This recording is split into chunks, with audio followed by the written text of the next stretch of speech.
Hey guys and girls, Board now back with you. Happy October once again. Hope you're enjoying the spooky season. And on this video I'm going to be talking about Night of the Comet from 1984. Yes, it's another 1984 movie, so technically this is 1984 season as well as an October review, so you've got a double sort of link there. This was a first time watch. It was definitely one I'd heard of and I'd heard some good things about. Then it was like a fun cult movie. And the other thing I'd heard about it was then it partly inspired Joss Whedon to create Buffy. I heard then this and My So-Called Life were the two big influences. So I was always curious about this movie because of that, and having watched it you can definitely see how it would inspire Buffy. So it turns into a very different movie than I was expecting, because I really didn't know much about it going in, but from the start of the movie really it just hits you with this cool sort of vibe and style to it, and it immediately just feels like something a bit different, because I went in expecting maybe something that was going to be a bit of a cheesy cult movie, and that it would be something that was okay, that was goofy and that was entertaining, but then maybe it's not like the best movie overall. So it actually surprised me how strong the movie was with the characters and the way it's set up, like the world that it was in. So the setup is then it's the night of the comet, I should say, of the title, and everyone's really excited for the big event. And what comes out of that is we get what are described as zombies in the movie, but it turns out later on that they're not officially zombies, but as a result of this comet you get like this virus which gets spread across this town, and it wipes out most people. There's only a select few survivors who have to be treated or experimented on. And the three main characters are these two sisters. So you've got Regina, who's the main girl, almost like the final girl of the movie. And she's the more tough, kind of feisty, intelligent one, and then you've got her sister Samantha, who's the more bubbly, little bit shallow but also a little bit naive one. And when their parents are killed off, something which Samantha takes a long time to accept as actually happened, but it's very apocalyptic. The town has been mostly wiped out, including their parents, and they come from a bit of a loveless marriage, so they have to band together to survive. And they do that along with this other guy who is called Hector, and he is played by none other than a young Robert Benton. Yes, Chakotay out of Star Trek Voyager. So they're the main trio who have to work together, although Robert Benton's character disappears a bit from the movie at one point when he tries to check in on his family, and that doesn't go so well. So they have to learn how to survive and function. And it turns out, I didn't really realise this for quite a while, but at some point they do get infected, and the infection makes people quite goofy. So it's one of those movies in some ways, it turns the sister Samantha into even more of a ditzy type character, but quite good fun with it. But anyway, yeah, you also have the scientist character. We follow them a bit, where they're debating what to do with the survivors. Should we take them in? Should we experiment on them? Should we give them injections to try and save them? And there's all sorts of discussion, and the main one we follow with the scientist is Audrey, who's the more grounded, likable one, who actually takes charge and tries to save people, whereas the other scientists, the mostly male scientists, are in a way, very self-centered, out for themselves, not very sensitive. They're only really interested in their research and things like that, and not looking out for the children and the younger people who are the survivors but have been left to deal with this stuff. So that's basically the setup. And like I said, it was just this movie that hits you with a lot of style, and it just feels like a cool, very different kind of 80s movies from the start because of the way they use the music. There's some really cool synth type music. There's some pretty solid direction as well, because there's quite an early shot after the event has struck Earth, and you get like this really effective sort of like tracking shot across like the floor, and so that stuff was well done, sort of like an aerial type shot. And as I said, pretty good use of music, but just the intro that sets up this old school type vibe, because one thing about this movie is that it feels very nostalgic for these kind of like back to basic, like old school UFO type, pulpy type tales. But like the intro with the voiceover feels very like Twilight Zone or like Outer Limits, so it almost has a love and celebrates that kind of thing, and it just feels like at times a more innocent movie, and I think that's to its credit, because it actually makes you warm to the characters and warm to like what the movie's going for, because you just get this sense of energy around this night, and it's almost this idea of this era where people were more willing to like go with their beliefs and believe in their stuff, and I mean, it's sort of the opposite a little bit with Samantha, and she's so into her life at school and trying to be like the popular, like sort of it girl a little bit, and she's just not dealing with what's happening with her parents. Like, her mother is the worst. Her mother, Denise, is the worst. Like, there's a scene where, I think because they want to see the comet, so Regina calls her sister Samantha and tries to, like, come up with a little bit of a lie, because she tells the mother then, hey, there's a science class. It's the middle of the night, so I'm not sure about that. I'm not sure what sort of science class takes place in the middle of the night, but I guess it could be an evening class.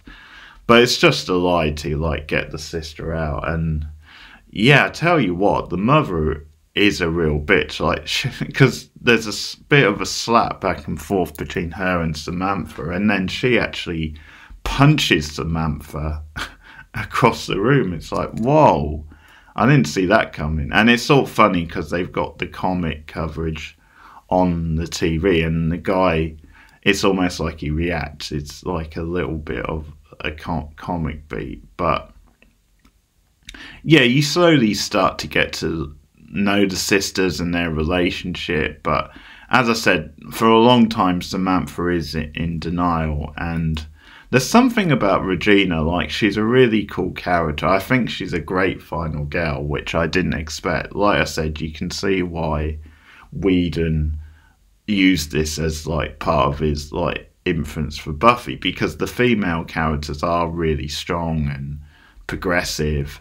Now, Regina does have a down point where she's, like, she's going with this guy, and he's another one of these actors. He's in Lost, and he's in a bunch of other things. He's in Valley Girl, so he was in quite a lot of like 80s and 90s style movies, but he always plays jerks, and because she works, I'm not sure if it's meant to be a cinema or some sort of a shop. It must have been a cinema because they were showing movies, but at one point she was out on the counter, so I guess it was like the popcorn counter or whatever it was meant to be. And I don't know, there was all sorts going on, so I don't know if it was meant to be a mixture, but they were definitely showing films there. But anyway, she was just so cool from the start, and so yeah, get over it to her boss, because like, she was just playing arcade games, which just endears you to the character. But yeah, she was going with this guy, and it's like, for $10,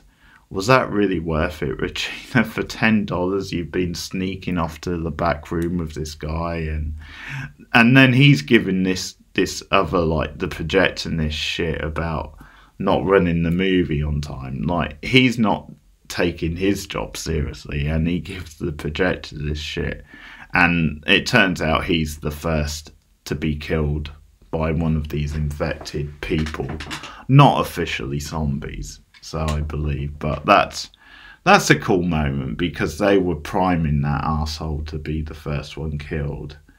But yeah, it just sets you up from the start. The Regina's this strong, progressive, kick-ass character who really tells it like it is. And as I said, how cool that in an 80s movie you get a girl who kicks ass on an arcade machine.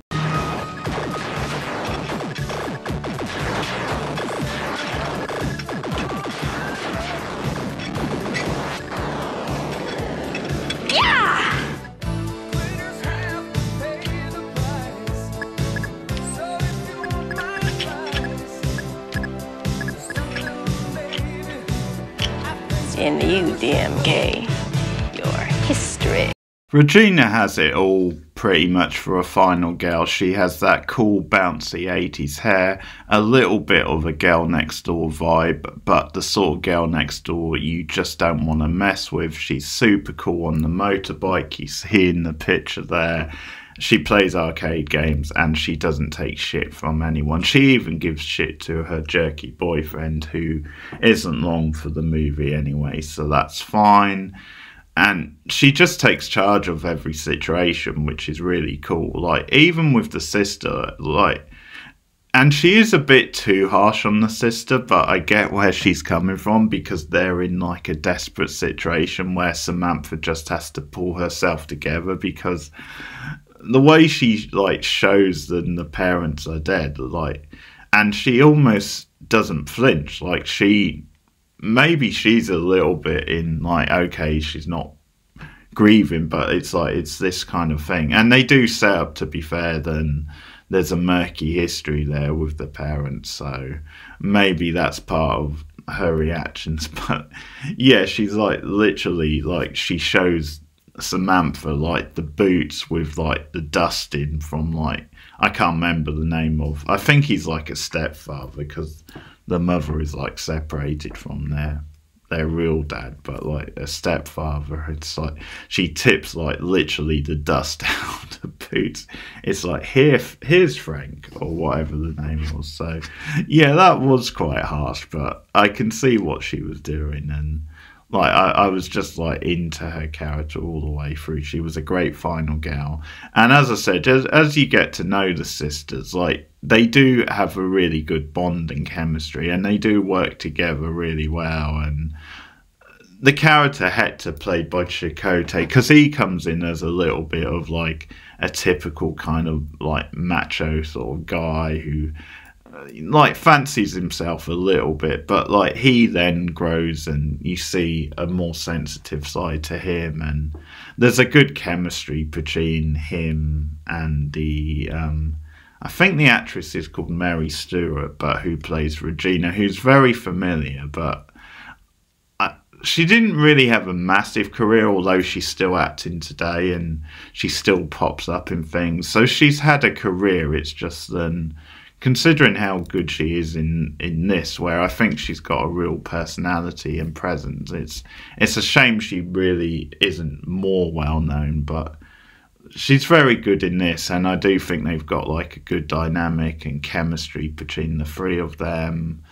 because I do like, there's little moments of humour, like the scene where, because this place where they're like hiding out, it's got like a DJ booth in it, and weirdly the songs are still playing even though no one's around, and I'm guessing it's meant to be a recording, but then the sister Samantha finds her cool in some ways, which is pretty funny. Like, she really gets into this idea of being a DJ, and that's one of the things we see with the sisters in this. They really, over the course of the movie, learn to let rip and have a good time, and the film just shows you then when it's this post-apocalyptic situation and you're not quite sure how much time you've got left to live, you do make the most of it in those situations, and there is a certain amount of freedom because things are very different now. You're not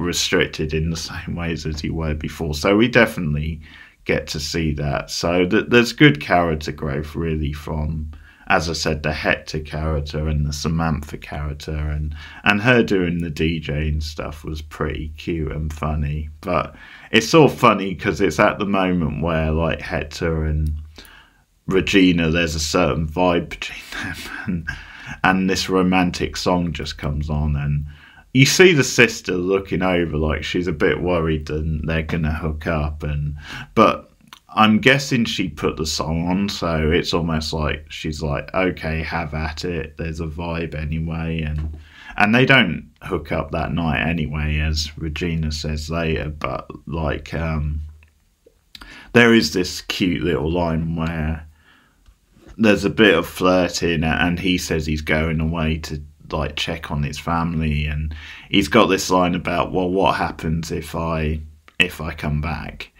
And it's like, yeah, what are you going to give me? So a little bit of flirting, and she says, I'll make you breakfast. So that's a cute little line. That sort of shows you what kind of girl Regina is. Then, hey, you've got to win my trust. You've got to win my affection. So I'll flirt a little bit with you. I'll make you breakfast, but we're taking this slow.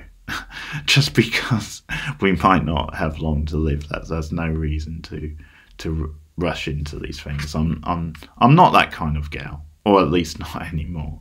But so that stuff is fun and cute. There's some good like practical makeup effects. Not too bad considering this is a low budget film. It's not the best.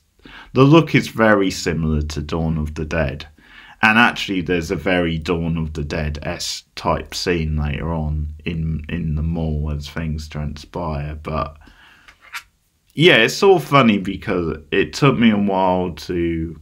There's another good line in like the following scene, because Regina is like training Samantha to like shoot a gun just in case they need it, which they may well, but like loading practice. And Samantha has this funny line about, if it was Tad, it would be an Uzi. That's a funny little line from Samantha. She's starting to come into her own at this point. But yeah, because I didn't cotton on to, okay, these sisters are infected maybe, and their conditions are starting to get worse.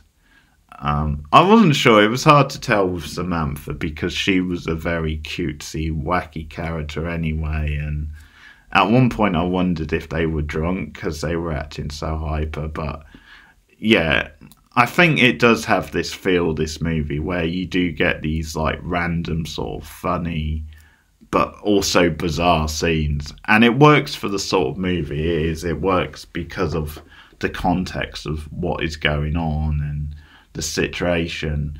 But I think what's clever is it never goes too goofy, like it never goes too far that way, because you've got good characters and it's a fun movie and quite a stylish movie. Then it never really loses track of that. It's just then it's got these weird sort of wacky moments that feel quite realistic to the world that it's set up, but it just gives it this cool cult movie type edge. But as I said, if it went a little further with some of those, it might just fall into, okay, this is cheesy, a little too cheesy for some people anyway. So I think they just about got the right sort of blend there.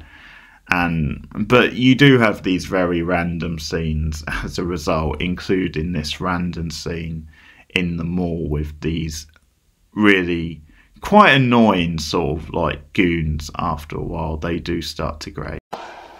I'm sorry, miss. I can't have you holding one of my people hostage. Even if you pull the trigger, I can still take him out. And you. Come on, Willie, she means it. Miss, you're not getting the point. I can't have you holding one of my people hostage.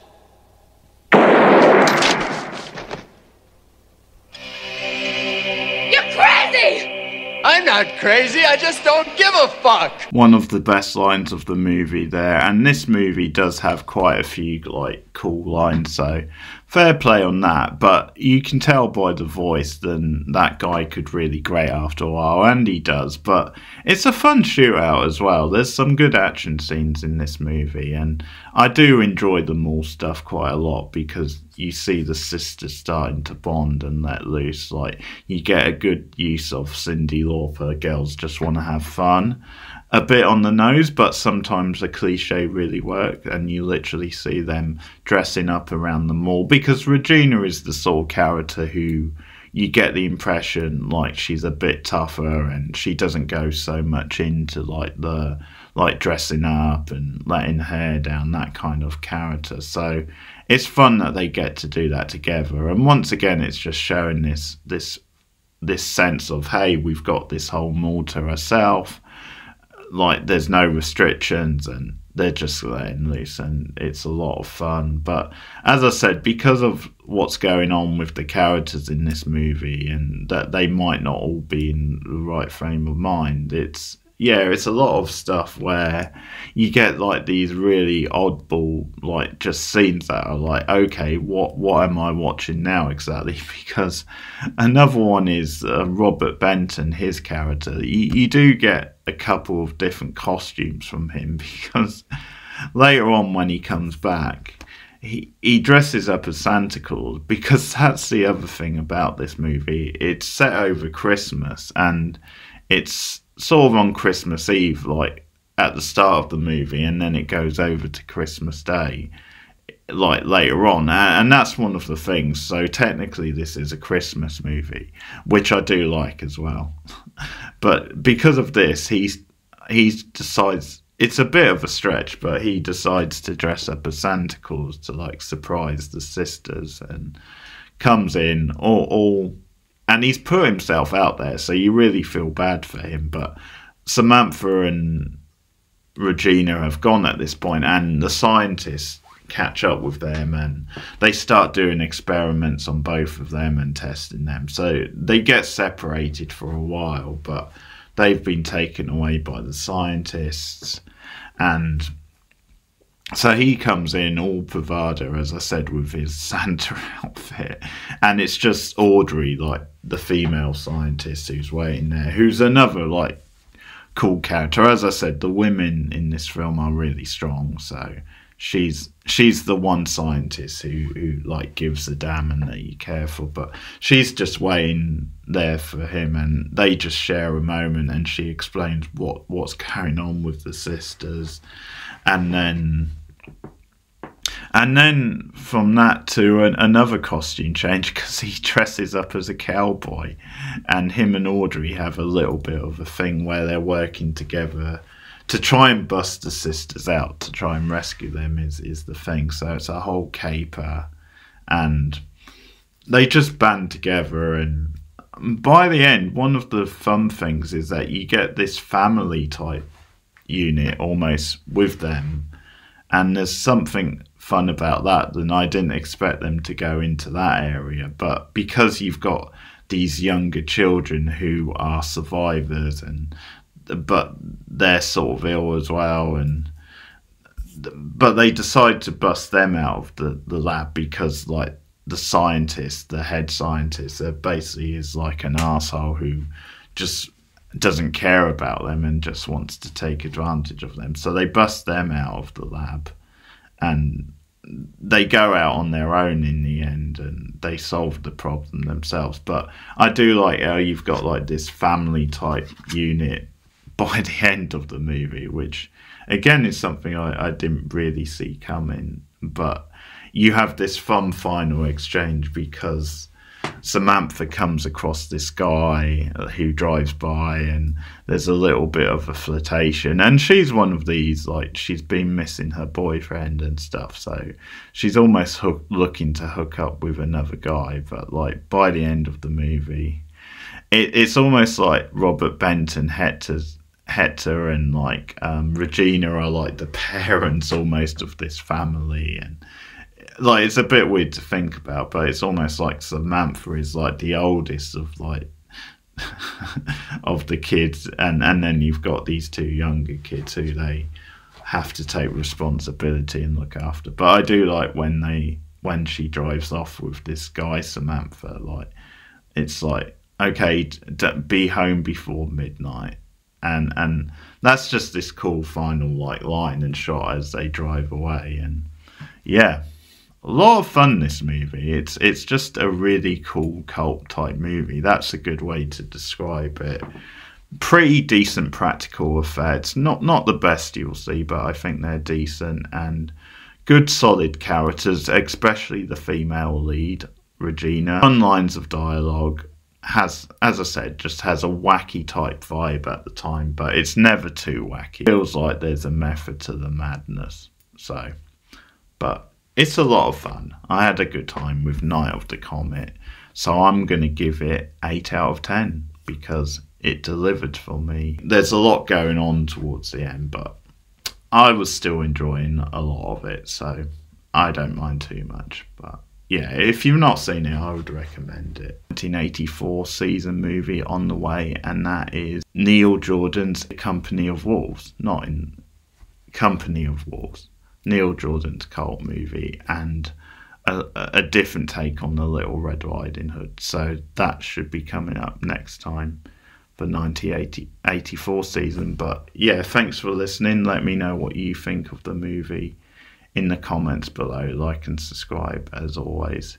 Share me out on social media, and you can support the channel for as little as $1 a month on patreon.com/borednow. But thanks guys, have a good one, see you soon.